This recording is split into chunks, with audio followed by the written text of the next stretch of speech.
The sun hung low over the cracked asphalt of Route 66, casting long shadows across the weathered gas station on the outskirts of Barstow, California. The air smelled of gasoline and burnt rubber, mixed with the distant scent of desert sage. Tommy Reeves sat on the concrete curb, his thin frame hunched over a worn paperback book, his fingers tracing the lines as he read slowly, mouthing each word. At 14, he had lived more lost than most adults could imagine. The state-run group home 3 miles down the highway was all he had known for the past 6 years, ever since the accident that took his parents on this very stretch of road. Tommy looked up as the rumble of motorcycles grew louder, vibrating through his chest before he could even see them. A convoy of Harley-Davidsons emerged from the heat waves shimmering off the asphalt, their chrome catching the afternoon light like scattered diamonds. The lead bike was a massive beast, midnight black with custom flames painted along the tank. The rider was equally imposing, a mountain of leather and muscle with a gray beard that reached his chest. His vest bore the unmistakable patch, Hell's Angels MC, San Bernardino chapter. The man's name was Marcus Stone, though everyone called him Stone for short. At 58, he had been riding with the Angels for 34 years, long enough to see brothers come and go, long enough to bury more than he cared to remember. His weathered face told stories of bar fights, desert runs, and a code of loyalty that transcended blood. Behind him, the rumble of 169 more bikes filled the desert air as the entire chapter rolled into the gas station for their annual memorial run. Tommy watched as they began parking their bikes in neat rows, a choreographed dance of chrome and leather. He had seen bikers before, plenty of them passing through, but never this many at once. The group home director, Mrs. Patterson, had warned him to stay away from people like this. Bad news, she called them. Criminals and troublemakers. But Tommy saw something different in their disciplined formation, the way they helped each other with kickstands, the way the older members looked after the younger ones. Stone killed his engine and swung his leg over the bike with a grunt, his knees protesting the long ride from San Bernardino. He stretched, rolling his massive shoulders, and caught sight of the skinny kid watching from the curb. Something about the boy struck him. Maybe the way he held that book like it was treasure. Maybe the haunted look in his eyes that Stone recognized from his own childhood. The kid was clearly from the group home down the road. Stone had grown up in a place just like it, different state, same story. The gas station owner, a nervous man named Pete, came rushing out, wiping his hands on a greasy rag. He knew better than to turn away their business, but his eyes darted anxiously between the bikers and his small establishment. Stone approached the counter, pulling out a wad of cash to prepay for fuel for the entire convoy. As he waited for Pete to process the payment, he noticed Tommy had moved closer, his curiosity overcoming his caution. "Hey kid," Stone called out, his voice gravelly from years of shouting over engine noise. "You always hang out at gas stations? Or is this a special occasion?" Tommy shrugged, gripping his book tighter. "I come here to read sometimes. It's quieter than the home." Stone nodded, understanding more than the boy realized. "What are you reading?" Tommy held up the book. "Treasure Island. It's about pirates and finding gold." "Good book," Stone replied, a hint of warmth breaking through his gruff exterior. "I read that when I was about your age, in a place probably a lot like where you live." The moment hung between them, an unspoken recognition of shared experiences. Around them, the other Angels were stretching their legs, sharing cigarettes, checking their bikes. Some headed inside for cold drinks and bathroom breaks. The air was filled with the comfortable banter of men who had ridden together through everything life could throw at them. Tommy watched as they moved with purpose and unity, each man aware of the others, a brotherhood forged in the fire of the open road. He wondered what it would be like to belong to something like that, to have people who had your back no matter what. At the group home, it was every kid for themselves. Alliances shifted daily, and trust was a currency no one could afford. Stone noticed the boy's longing gaze and felt something stir in his chest, a protective instinct he thought he had buried years ago. He was about to say something when one of his brothers called out, asking about the route for the rest of the day. Stone turned to answer, and in that moment, Tommy's eyes drifted across the parking lot, scanning the rows of gleaming motorcycles, until they settled on Stone's bike. That was when he saw it. Tommy's heart stopped. Beneath Stone's motorcycle, barely visible in the shadows cast by the fuel tank, something was attached to the undercarriage. It looked wrong, out of place. Wires, a small rectangular box, duct tape wrapped around metal. Tommy had seen enough action movies on the group home's old television to recognize what he was looking at, or at least what it could be. His mouth went dry. Should he say something? What if he was wrong? What if these men laughed at him, called him stupid, sent him away? Mrs. Patterson's warnings echoed in his mind. Don't get involved with dangerous people. Mind your own business. Stay invisible. But the device under that bike looked real. Too real. Tommy stood frozen, his book slipping from his hands and hitting the pavement with a soft thud. Stone turned back at the sound, his sharp eyes catching the terror written across the boy's face. The kid was staring at his bike like he had seen a ghost. Something wrong. Tommy? Tommy opened his mouth, but no words came out. His throat felt like sandpaper. Around them, the other angels were oblivious, laughing, sharing stories, completely unaware. Stone took a step closer, his expression shifting from casual curiosity to focused concern. He had survived decades on the road by trusting his instincts, and right now, every instinct told him this kid was trying to warn him about something serious. Talk to me, son. What did you see? Tommy's voice came out as a whisper. Your bike. Under it. There's something under your bike. Stone's entire demeanor changed in an instant. The friendly giant vanished, replaced by a combat veteran who had seen action in Vietnam before he ever put on a cut. He raised one massive hand, and without a word, every angel in the parking lot stopped talking. The silence was immediate and absolute. 170 men, all focused, all waiting. Nobody move, Stone commanded, his voice carrying across the lot with military precision. Tommy, I need you to describe exactly what you saw. Don't leave anything out. Tommy's hands shook as he pointed. Under your bike. The back part. There's a box, maybe 6 inches long, with wires coming out. It's taped to the frame. I saw it because the sun hit it at an angle. Stone's jaw clenched. His mind raced through possibilities. He had enemies, plenty of them. Rival clubs, old grudges, scores that went back decades. But to plant a bomb at a gas station during a memorial run? That took planning, surveillance, and a special kind of hatred. One of the younger angels started to move towards Stone's bike, but the older man's hand shot up again. I said nobody moves. If that kid is right, we're standing on top of enough fuel to send us all to hell. Stone pulled out his cell phone, his thick fingers moving with surprising precision as he dialed 911. His voice was calm, controlled, the voice of a man who had faced death before and refused to blink. We have a possible explosive device at Pete's gas station on Route 66, mile marker 184. Send bomb squad and clear the area immediately. Within seconds, the organized chaos began. Stone's second in command, a lean man named Razor with scars crisscrossing his forearms, started directing the evacuation. The angels moved like a trained military unit, each man knowing his role without being told. They created a perimeter, pushing back curious onlookers who had stopped to watch the spectacle of so many motorcycles in one place. Tommy stood rooted to the spot, his legs refusing to obey his brain's command to run. Stone noticed and walked over, placing a massive hand on the boy's shoulder. You did good, kid. Real good. Now I need you to get behind that concrete barrier over there with Pete. Can you do that for me? Tommy nodded, but before he moved, he looked up at Stone with tears threatening to spill from his eyes. I'm sorry. I should have said something faster. I was scared you wouldn't believe me. I'm just a nobody from the group home. Nobody ever listens to me. Stone knelt down, bringing his weathered face level with Tommy's.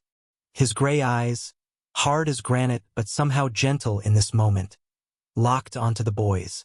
You listen to me and you listen good. You just saved 170 lives today. Maybe more. You're not a nobody. You're a hero. Don't you ever forget that. The words hit Tommy like a physical force, breaking through years of feeling invisible, unwanted, disposable. A single tear rolled down his cheek as Stone guided him to safety behind the concrete barrier where Pete was already crouched, trembling and pale. The desert wind picked up, swirling dust devils across the parking lot as the distant sound of sirens grew louder. The bomb squad arrived 23 minutes later, their van screeching to a halt as technicians in protective gear emerged. Stone briefed them quickly, pointing to his bike, describing what Tommy had seen. The lead technician, a woman named Rodriguez, listened intently before turning to her team. If you're watching this and your heart is racing like ours, take a moment to subscribe to the channel. Tommy's warning was just the beginning. What happens next will change everything. Rodriguez approached Stone's motorcycle with a handheld detector, moving with deliberate slowness. The parking lot was silent except for the wind and the clicking of her equipment. She knelt down, angling a mirror under the bike's frame. Her body went rigid. She turned back to her team and made a hand signal that sent chills through everyone watching. Live device. Sophisticated trigger. We need the robot. The bomb disposal robot rolled across the asphalt with mechanical precision, its cameras transmitting live feed to the screens inside the command van. Rodriguez narrated what she saw to her team, her voice steady despite the gravity of the situation. C4 explosive, approximately 2 pounds. Mercury switch trigger. Any significant movement would have detonated it. Stone felt his blood run cold. 2 pounds of C4 under a gas station would have created a fireball that consumed everything within 100 yards. Every single angel would have died. Tommy would have died. Pete would have died. Anyone unlucky enough to be passing by would have died. The robot's mechanical arm extended, delicate tools working to disconnect the wires. Minutes stretched into hours in everyone's minds. Tommy watched from behind the barrier, his small hand gripping the concrete edge until his knuckles turned white. Stone stood with his brothers, their faces grim, each man processing how close they had come to oblivion. Rodriguez's voice crackled over the radio. Device is disarmed. I repeat, device is disarmed. Area is secure. The collective exhale from 170 men sounded like a desert wind. But Stone's mind was already racing ahead. This wasn't random. Someone had targeted him specifically, planted this bomb knowing the Memorial Run route, knowing exactly where they would stop. This was personal, calculated, and meant to send a message written in blood and fire. Who did this? Razor asked, voicing what everyone was thinking. Stone's jaw clenched. I have a pretty good idea. Carlos Vega. The name hung in the air like poison. Carlos Vega, leader of the Iron Serpents MC, a rival club that had been encroaching on Angels territory for the past 2 years. 3 months ago, Stone had testified in court against Vega's nephew after witnessing him beat a woman outside a bar in San Bernardino. The nephew was serving 5 years. Vega had sworn revenge, but Stone never imagined it would be this extreme, this indiscriminate. Rodriguez approached with the disarmed device sealed in a containment box. We'll run forensics, but this level of sophistication suggests military or cartel experience. Whoever built this knew exactly what they were doing. Stone nodded, his mind already formulating a plan. He turned to his brothers, his voice carrying the weight of command. We handle this the right way. We give everything to the police, we cooperate fully, and we let justice work. But make no mistake, brothers, this was an act of war, and we will respond. The angels murmured their agreement, a low rumble of controlled fury.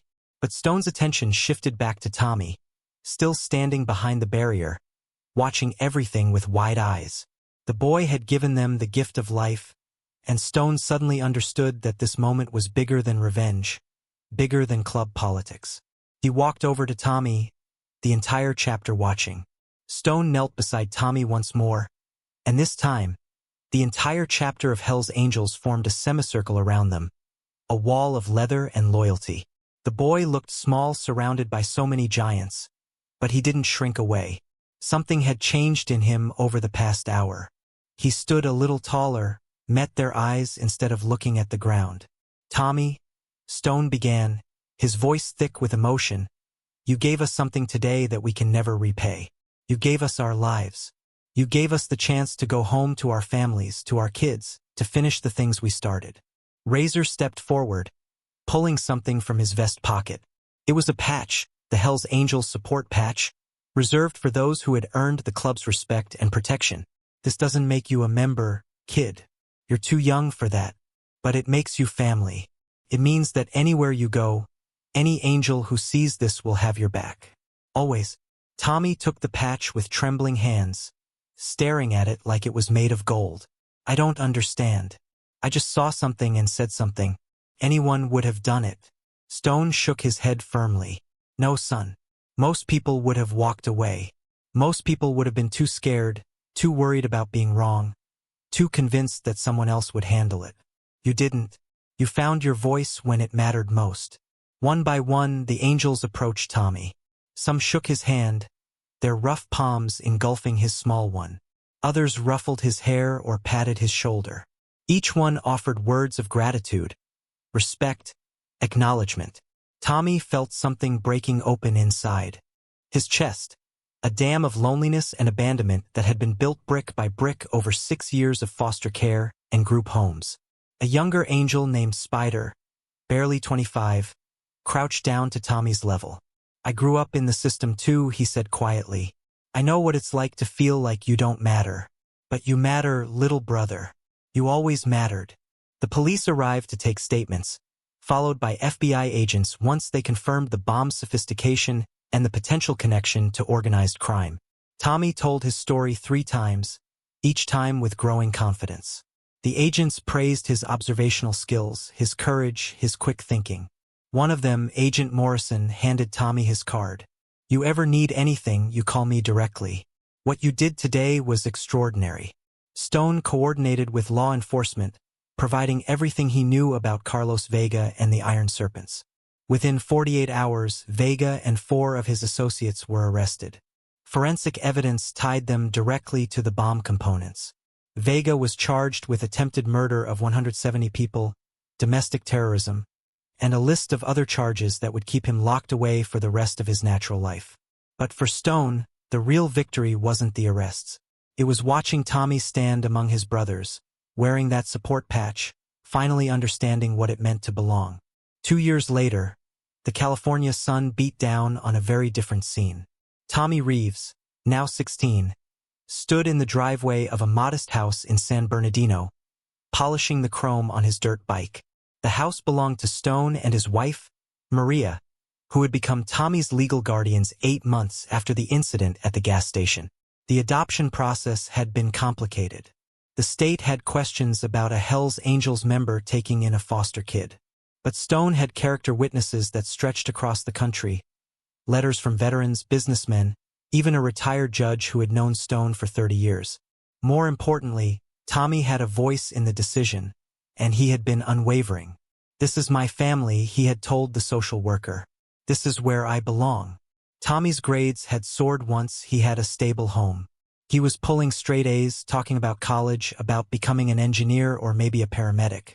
The nightmares about his parents' accident had faded, replaced by dreams about the future. He still wore the support patch on his jacket, though now it was accompanied by good luck charms from Angels chapters across the country who had heard his story. Stone emerged from the garage, wiping grease from his hands. He was working on restoring a 1967 Panhead, teaching Tommy the mechanical skills that had served him well throughout his life. The bike that had nearly killed him that day at the gas station had been sold, the money donated to a children's charity. Some ghosts were better left unridden. Ready for the memorial run? Stone asked, though he already knew the answer. Tommy grinned, that haunted look from 2 years ago completely gone from his eyes. Wouldn't miss it for anything. They rode together that afternoon, Tommy on his dirt bike staying close to Stone's new Harley, joining the annual memorial run that now had a different meaning. It wasn't just about remembering the brothers who had fallen.